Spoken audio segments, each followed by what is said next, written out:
Ao longo dos meus anos de estudo de psicologia, eu já recebi muitas vezes a pergunta e o tratamento de se eu sou realmente um mago, se eu consigo enxergar o íntimo das pessoas ou prever o comportamento delas. Lamento informar a quem estuda psicologia por essa razão, mas isso é impossível. Você não consegue prever a ação humana.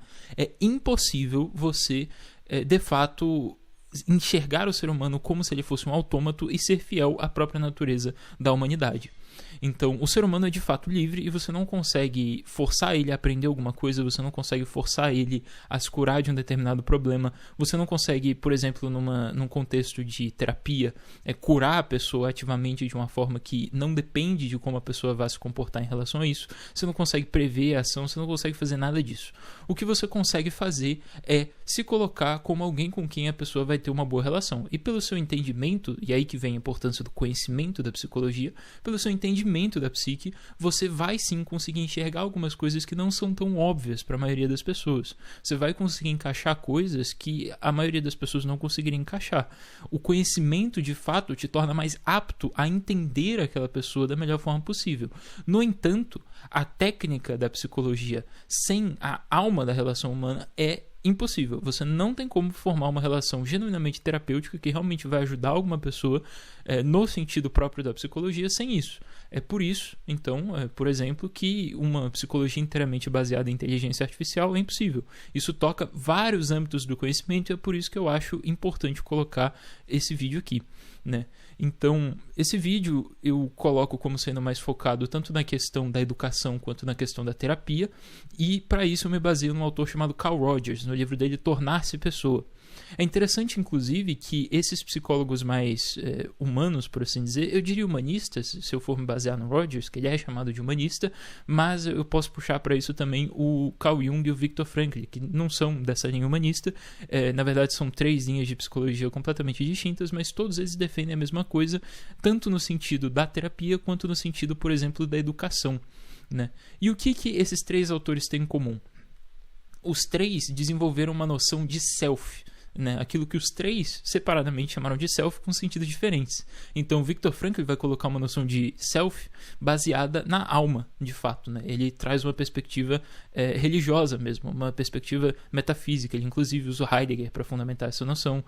Então, tem toda uma desenvoltura desse conceito apresentada no Frankl que a maioria das pessoas não conhece muito bem, porque a maioria das pessoas, se leu alguma coisa de Frankl, leu o Em Busca de Sentido, o Sentido da Vida, alguma coisa assim. Tem vários livros com sentido no nome, eu perco a noção, eu perco o rastreamento deles. Mas existe um livro chamado O Sofrimento Humano, em que o Frankl baseia a noção de self dele, né? Em que ele realmente fundamenta esses conceitos de uma forma mais robusta. E esse livro é chamado O Sofrimento Humano justamente porque o problema que o Viktor Frankl está tentando responder é a noção de sofrimento humano, que vem justamente da experiência dele nos campos de concentração em Auschwitz, porque ele é judeu e ele sofreu tudo isso. Então lá ele via muitas pessoas se apegando ao sentido da vida delas e conseguindo muitas vezes viver mais, e quando não viviam mais, morriam muitas vezes de uma forma, eu não diria exatamente feliz, mas eu diria de uma forma resignada, de uma forma que eles se colocavam ali como autores do próprio destino, mesmo em face a uma morte inevitável. Entende?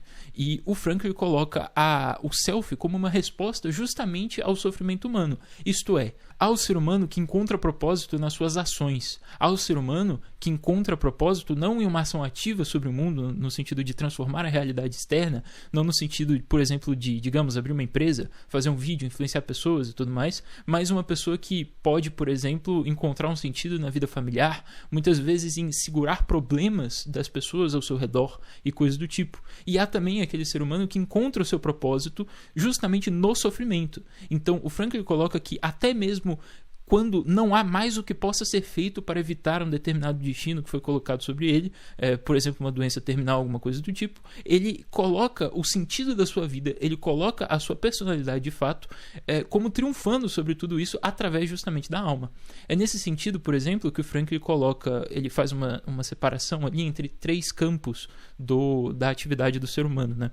E da existência do ser humano, que são o físico, o somático, o psíquico, psique, e o noético, né? O noológico, que é aquele campo justamente do espírito, da alma. E para o Frankl, doenças podem aparecer em diversos âmbitos, mas essas doenças para ele não se manifestam no espírito. Ou seja, é possível que você tenha uma doença do corpo que se manifesta na psique, da psique que se manifesta do corpo e do espírito que se manifesta na psique, mas não é possível você ter qualquer tipo de doença que tenha que se manifeste no espírito. Por quê? Porque o espírito é justamente superior a todos esses outros campos. Nada que vem de baixo consegue atingir ele. É por isso que você consegue ter uma doença do corpo e ainda estar com a alma realmente colocada inabalável, e é por isso que você consegue ter uma doença da psique e enfrentar isso com dignidade, enfrentar isso de uma forma realmente curativa, não necessariamente no sentido de você apagar uma doença física, mas no sentido de você estar acima daquilo, no sentido de você realmente conseguir não ser corrompido como pessoa no seu mais íntimo âmago por causa disso. Já o Jung, por outro lado, não vai usar uma noção de alma para fundamentar a noção de self dele. A noção de self dele, para ele, inclusive, abarca o eu, mas não está limitado ao eu. Então, todos aqueles substratos da psique que nós não conseguimos acessar imediatamente por vontade própria a qualquer momento, também fazem parte do self, e o self é como se fosse um ordenamento superior da psique. Mas não no sentido de alma, e sim no sentido de psique, de fato. Então, o conceito do Jung é psicológico e é restrito somente à psique nesse sentido. Já o Carl Rogers coloca a noção de self num sentido muito mais próximo do que o Jung vai chamar de eu. É um sentido de uma noção que se tem de si mesmo e de uma colocação do eu frente à vida. Então, para o Rogers, você consegue experienciar coisas. O que é experiência, né? É a atividade psíquica de você realmente ter uma experiência. Então, se eu tenho um namoro, por exemplo, isso vai afetar as minhas emoções de determinada forma. Não somente as emoções, como os sentimentos, que em psicologia são coisas diferentes. Você não sabia disso. É importante.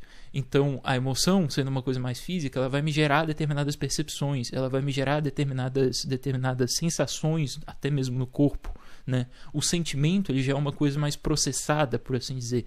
É uma função um pouco superior da psique. E todas essas coisas podem ser experiências. Mas como é que isso fica se a gente confronta esses fatos a uma noção de inconsciente? Então, por exemplo, na psicologia junguiana, é possível que você tenha um sentimento inconsciente, assim como é possível que você tenha uma emoção inconsciente. Eu coloco isso para responder uma determinada objeção que poderia surgir, mesmo que talvez você não tenha pensado nisso. Mas essa noção de sentimento, ou de emoção, ou de pensamento, ou de qualquer outra coisa inconsciente, satisfaz uma noção de experiência em determinado sentido, mas não satisfaz aquilo que o Carl Rogers vai chamar de vivência. O que é a vivência, então? É quando o eu, de fato, se coloca na experiência e torna ela uma parte de si. É a experiência ativa, por assim dizer. Então, quando você tem, de fato, uma vivência do que quer que seja na sua psique, você, então, consegue incorporar isso na noção que o Rogers chama de self. É o próprio processo do que ele chama tornar-se pessoa. Então, você justamente passar por todo esse processo de ter experiências e vivenciar essas experiências ativamente, de uma forma consciente. A consciência é uma parte fundamental do self, segundo o Carl Rogers. Então, você vê, se a gente confronta, por exemplo, esse conceito de self do Carl Rogers com determinados fenômenos que o Viktor Frankl tenta responder sobre o sofrimento humano, a gente consegue ver que essas são coisas compatíveis. Então, o sofrimento, ele pode e deve te atingir não somente na psique, mas, de fato, com uma noção de self, segundo Carl Rogers, né? De fato, você deve experienciar o seu sofrimento e vivenciar o seu sofrimento junto com isso, mas, não somente isso, você consegue significar e ressignificar esse sofrimento da forma que você escolher. Então, mesmo frente ao que você parece que não tem escolha, mesmo frente àquilo que é mais avassalador e mais destruidor na sua vida, você ainda consegue se colocar como pessoa frente a isso. Você ainda consegue dar o significado que você quiser para isso. Então, há uma noção aqui de escolha, de livre vontade, de fato, e de formação do self que é superior àquilo que acontece a você. Tem até uma frase do José Ortega Gasset, que eu acho que é muito interessante nesse contexto, que é "Eu sou eu e minhas circunstâncias". Eu sou eu e minhas circunstâncias. Esse eu é o self. O self em inglês significa, inclusive, eu, né? É até uma confusão muito grande que se tem, porque autores como Jung usavam muito a noção de self, e aí tiveram que traduzir isso de alguma forma, porque isso é diferente do eu. Então inventaram a terminologia si mesmo no português, né? No inglês você fala em I e self, e são coisas diferentes. Mas self e eu para Rogers são a mesma coisa. Então, Essa noção de eu é extremamente importante para toda a psicologia do Carl Rogers. Ela é o fundamento, a pedra angular da psicologia humanista, no sentido do Carl Rogers, que não é a mesma coisa que filosofia humanista, são coisas diferentes, pelo amor de Deus. Então, essa noção de self, que pro Rogers é a mesma coisa que o eu, né, é extremamente importante e é a pedra angular sobre a qual o Rogers fundamenta toda a psicologia dele. Sem ela, é impossível você entender a noção de psicologia do Carl Rogers. Mas então, como que eu quero usar essa noção de self? Eu quero usar isso para ir contra essa noção justamente de que nós podemos prever a ação humana, nós podemos efetuar determinadas transformações na psique ou na alma, no que quer que seja, de uma outra pessoa, sem a vontade dela e sem o consentimento dela, ou sem uma escolha voluntária dela nesse sentido. Até porque, assim, uma determinada ideia, uma determinada posição apresentada por um psicólogo, ela não é apenas uma escolha que o paciente, por exemplo, faz em sentido de sim ou não, mas o que o paciente vai fazer com aquilo é inteiramente dado a ele. Então, ele pode ressignificar aquilo, ele pode interpretar aquilo de alguma outra forma, ele pode alterar determinadas noções, ele pode rejeitar completamente e adotar uma outra noção, ele pode fazer o que ele quiser. Mas, de alguma forma, ele vai estar colocando o self. A questão é como colocar o self da melhor forma possível no mundo. Como é que você escolhe quem você é? Isso é o mais importante. E é por isso que quando nós vamos falar de educação, por exemplo, a gente tem o sistema brasileiro que é baseado no Paulo Freire. Tem essa noção de você ensinar as pessoas a terem consciência. Isso é impossível, porque, veja, ensinar é um verbo ativo. Né? Ele é colocado da forma ativa, ou seja, você é ensinado e alguém ensina você. É uma pessoa colocando informação ou colocando determinados predicados em você que você já não tinha anteriormente, né? Então não parte de uma noção ativa de educar-se, por exemplo, né? E é por isso que o Rogers faz uma distinção entre ensino e educação. A educação é buscada ativamente por aquele que se educa. É nesse sentido, por exemplo, que o Rogers fala que não é possível ter um professor, né, no sentido de alguém que vai te ensinar. Não é possível que você se eduque de fato dessa forma, porque no fim das contas, se você está nessa perspectiva, você não está correspondendo a quem você é de fato. Você não está correspondendo ao seu self e você não está vivenciando aquilo que você quer aprender ou se tornar por vias de aprender. Né? Ao contrário, você está deixando que outros determinem você.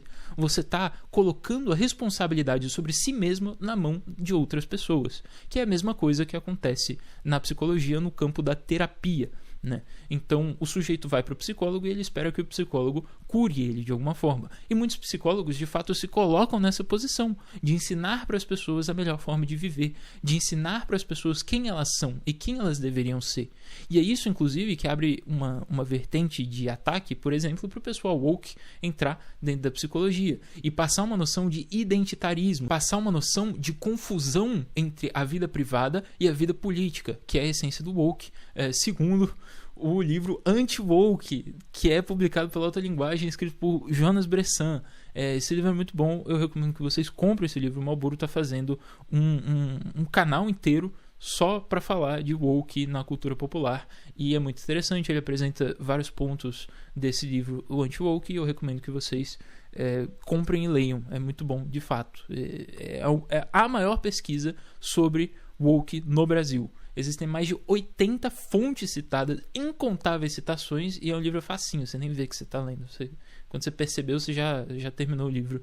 Então, é muito bom, recomendo que vocês leiam. E como eu falei de woke, eu gostaria que vocês prestassem atenção num fator muito importante da psicologia, que é a aplicabilidade dela em vários pontos distintos da vida.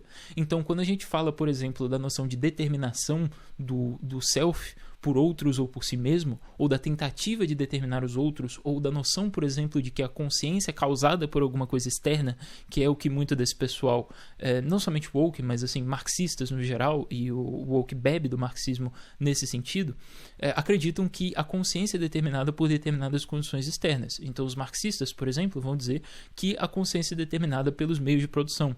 E assim, pessoal, a cultura popular tanto quanto determinadas outras formas de arte ou determinados outros campos do conhecimento usam muito da psicologia, não somente pela capacidade explicativa da psicologia em determinados fenômenos, mas também para convencer as pessoas e atingir pessoas de determinadas formas. Então, esse pessoal de Hollywood, esse pessoal todo que faz filme, né, eles usam muito de psicologia. Você provavelmente já ouviu falar da jornada do herói. A noção de jornada do herói vem da psicologia junguiana, apresentada por Joseph Campbell no livro O Herói de Mil Faces, em que ele tenta sistematizar essa noção da jornada do herói que estava implícita ali, de certa forma, em Carl Jung.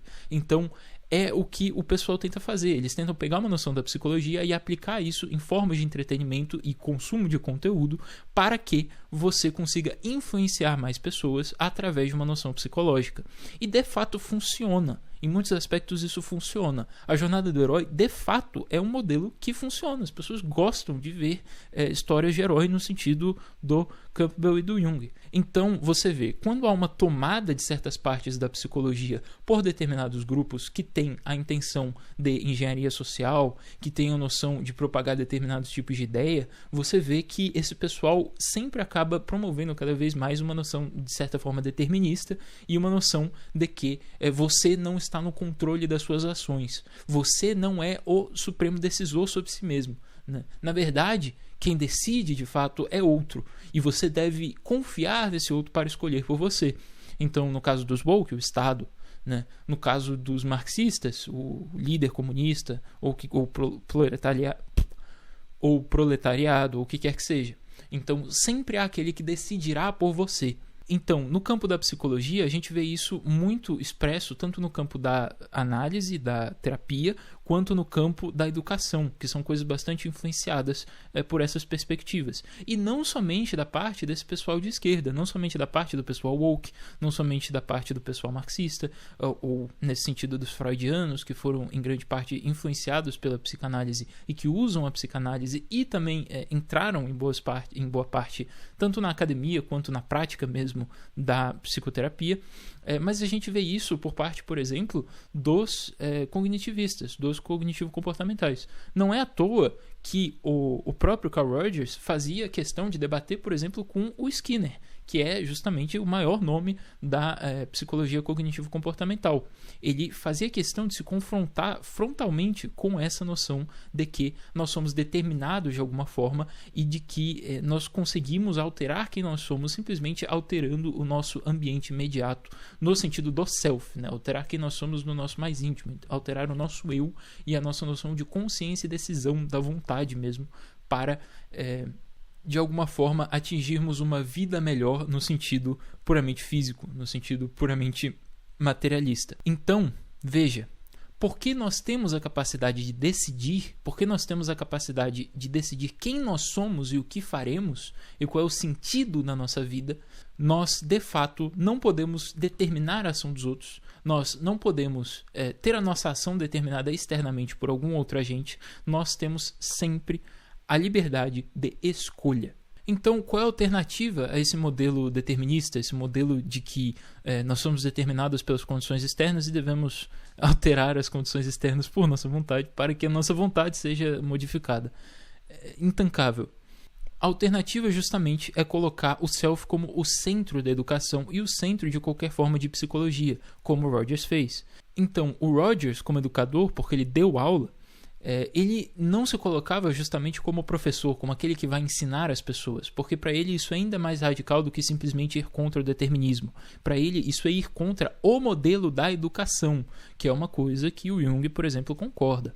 Então, o que o Rogers fazia quando ele ensinava? Ele dizia para os alunos: olha, eu sou um meio, eu sou uma ferramenta para vocês aprenderem o que vocês querem. Qual é aquele conhecimento que fundamenta realmente aquilo que você quer, né? Aquilo que você quer saber. Como você quer se desenvolver como pessoa e como eu posso te ajudar nisso? Veja, eu tenho aqui essas transcrições de análises, eu tenho aqui determinados conhecimentos, vocês podem me consultar no que vocês quiserem, mas a educação de vocês é responsabilidade de vocês. Então, não é possível que eu ensine a vocês alguma coisa, qualquer que seja, de psicologia. O que é possível é que eu lhes passe conhecimento, mas isso não forma a sua educação, o seu ensino de fato.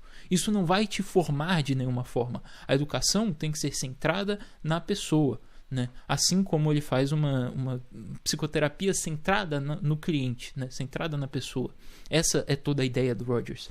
E por pessoa que ele coloca justamente o self. E os alunos dele, quando viram isso, inicialmente se revoltaram. Eles ficaram absolutamente contrários a isso. Eles disseram: Rogers, você é maluco, você é doido, você é um hippie, entendeu? Isso aí é papo furado, eu quero prova, eu quero que você fique aqui e me dê uma palestra de 2 horas e depois eu vou tomar as anotações, eu vou memorizar isso, eu vou repetir na prova, eu vou passar e eu vou não sei o que, e ele vai construindo toda uma noção da vida dele e do que acontecerá a seguir, né? Mas o Rogers se manteve firme na proposta dele. Ele manteve que não, nós faremos dessa forma. O que eu farei será ser uma ferramenta para vocês. E depois de algumas aulas de revolta, os alunos dele começaram de fato a se interessar pelo modelo e usar aquilo e ter discussões abertas entre partes da sala ou até mesmo a sala inteira em conjunto sobre determinados temas que eram levantados. As pessoas começaram a enxergar a educação e o ensino não somente como uma coisa que era passada de professor para aluno em forma de conhecimentos já agregados e colocados daquela forma específica, mas como um processo investigativo da pessoa frente ao mundo. E esses alunos do Rogers, inclusive, foram alunos que se deram muito bem, até mesmo na faculdade, apesar desse não ser o parâmetro do Rogers para o sucesso da educação, né? Então, eles se deram muito bem não somente na faculdade, mas eles começaram justamente a ter um espírito investigativo muito maior, que para o Rogers é a essência justamente da ciência, né? No sentido da busca do conhecimento. Então ele coloca ali que até mesmo quando ele era criança, ele colocava a vontade dele de conhecer as coisas com uma curiosidade infantil, com uma necessidade de desenvolvimento, como uma necessidade de colocação do self e de desenvolvimento de si mesmo para com o mundo, né? Então, com isso, ele começou a fazer pequenos experimentos ali e aos poucos ir se interessando cada vez mais por outras coisas até chegar na psicologia. Mas o Rogers, até o fim da vida dele, sempre foi muito preocupado com ciência. É inclusive por isso que o Skinner aceitou debater com o Rogers, porque, e tantas vezes, né? Não somente uma. Porque o Rogers ele não se colocava ali numa posição de simplesmente negar o que o Skinner estava falando, como muitas vezes é o estereótipo que muitos deterministas, principalmente brasileiros, colocam sobre as pessoas que defendem o livre-arbítrio. Colocam como se fosse algo que negasse a ciência de alguma forma, o que não é o caso. Até porque as defesas mais recentes ao livre-arbítrio se colocam justamente no lado científico. Se a gente pega Penrose, por exemplo, um físico, matemático, fazendo provas físicas e matemáticas para o livre-arbítrio, né? Então, da mesma forma, Alfred Mealy e tantos outros. E o Rogers, nesse sentido, pertencia a essa linha, porque ele não tentava negar concepções da ciência vigente para colocar o livre-arbítrio ou essa noção de self de alguma outra forma. Ele usava a pesquisa justamente como uma forma de chegar à conclusão e com a conclusão ele conseguia suportar essa ideia. Então, de fato, era um desenvolvimento honesto nesse sentido. E para o Rogers, a própria noção de ciência se baseia justamente na vontade do self, né? Na colocação do eu frente ao mundo como eu, de fato, capaz de um domínio sobre a natureza, não somente do mundo, como de si mesmo. Mas aí, nesse sentido, há uma outra questão que se coloca, que é o seguinte: se, de fato, nós não precisamos que uma pessoa nos ensine alguma coisa, então para que depender realmente de um psicólogo ou para que depender de um professor? Por que nós não podemos simplesmente fazer isso por nós mesmos? E será que essas pessoas, na verdade, não são grandes farsas? Será que, na verdade, nada disso é necessário, nada disso nos ajuda de nenhuma forma e nós não precisamos disso e seríamos melhores simplesmente enfrentando os problemas da vida por nós mesmos ou então nos colocando frente à educação como nós mesmos e nossas próprias vontades e nossas próprias decisões sobre as coisas? Será que isso não seria melhor? E a resposta disso é dupla, né? Sim e não. Sim, no sentido de que, de fato, essas pessoas, essas atividades não são necessárias para aquilo que queremos fazer. Então, nós não precisamos que um professor nos ensine para que aprendamos. Inclusive, é prejudicial que nós dependamos de um professor e coloquemos nele a responsabilidade sobre a nossa educação, né? Nesse sentido, todo aprendizado é, de fato, autodidata, mesmo que tenha um professor. E, em outro sentido, essas pessoas ajudam, sim, no sentido do Rogers, se elas cumprirem essa noção de que aquele que ensina, ou psicólogo, são pessoas que são colocadas como ferramentas no sentido do desenvolvimento do self. Então, o professor, ele é mais especificamente uma ferramenta, no sentido de que ele vai realmente dar recursos. Mas o psicólogo tem uma noção que também é presente no professor, que supera essa noção de ferramenta, que é a noção de que na psicologia existe uma relação, aquilo que inicialmente se chamou de rapport, ou a relação entre o paciente e o psicólogo, que é essa base sobre a qual a psicologia se fundamenta como psicoterapia. Então, o Rogers reconhece isso e o Jung também reconhece isso como a pedra angular da psicoterapia. Então, o que se faz nesse sentido, né? Você, como psicólogo, se coloca como uma pessoa com quem o outro irá se relacionar humanamente, né? Você se coloca simplesmente como outro ser humano. Então, o Jung, por exemplo, tem uma frase bastante famosa que vai nesse sentido, que é o seguinte: conheça todas as teorias, domine todas as técnicas, mas ao interagir com uma alma humana, seja apenas outra alma humana. Ele coloca isso em vários pontos na obra dele, em vários momentos, em vários livros, sempre reafirmando essa noção de que o mais importante é a relação, o mais importante é você ser genuíno para com a outra pessoa e, de fato, ajudar ela a entrar em contato com o que o Rogers vai chamar de vivência e com a noção de self presente de formas diferentes nos dois, né?